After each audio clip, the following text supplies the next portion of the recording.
திருச்சி மாவட்டம் திருவெரும்பூர் டாஸ்மாக் கடை அருகே 17 கடைகளின் பூட்டை உடைத்து பணம் மற்றும் கடையில் உள்ள பொருட்களை கொள்ளையர்கள் கொள்ளையடித்து சென்ற சம்பவம் குறித்து போலீசார் விசாரணை நடத்தி வருகின்றனர். பாரதிபுரம் கூத்தைப்பார் பேரூராட்சிக்கு உட்பட்ட பகுதியில் பேரூராட்சி கட்டுப்பாட்டில் சுமார் 50 கடைகள் உள்ளது. இதில் அரசு மதுபான கடை மற்றும் அதனை சார்ந்த மதுபான பாங்கும் அடங்கும். இங்கு மதுபான பார் 24 மணி நேரமும் செயல்பட்டு வருவதாக குற்றச்சாட்டும் உள்ளது. இந்த நிலையில் இந்த பகுதியில் இருசக்கர வாகனம், கார், லாரி உள்ளிட்ட மெக்கானிக் கடைகள், லேத் பட்டறைகள், அரிசி கடை, பெட்டி கடை, வாகனங்களுக்கு சீட் சுவர் தைக்கும் கடை என பல்வேறு கடைகள் உள்ளன. இரவு 17 கடைகளின் பூட்டை உடைத்த கொள்ளையர்கள் கடைக்குள் புகுந்து உள்ளே இருந்த 1 லட்சம் ரூபாய் பணம் மற்றும் பொருட்களை கொள்ளையடித்து சென்றனர்.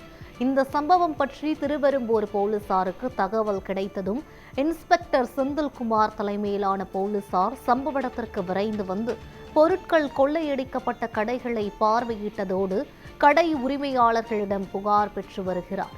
இதுகுறித்து அப்பகுதி மக்கள் கூறும்போது, பாரதிபுரத்தில் 24 மணி நேரமும் காவல்துறைக்கு தெரிந்தே அரசு மதுபான பார் செயல்படுவதால் இப்பகுதியில் சுற்றித் திரியும் போதைக்கு அடிமையான பலர் தங்களிடம் காசு இல்லை என்றால் இதுபோன்ற செயல்களில் ஈடுபடுவதாக குற்றம் சாட்டினர்.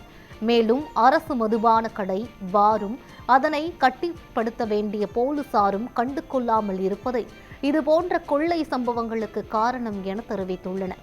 எனவே சம்பந்தப்பட்ட அதிகாரிகள் குற்றவாளிகளை கண்டுபிடித்து களவு போன பொருட்களை மீட்டு தருவதுடன் இந்த குற்ற செயல்களுக்கு காரணமாக இருந்த அரசு மதுபான பாரை உடனடியாக மூடுவதற்கு நடவடிக்கை எடுக்க வேண்டும் என அரசுக்கு பொதுமக்கள் கோரிக்கை விடுத்துள்ளனர்.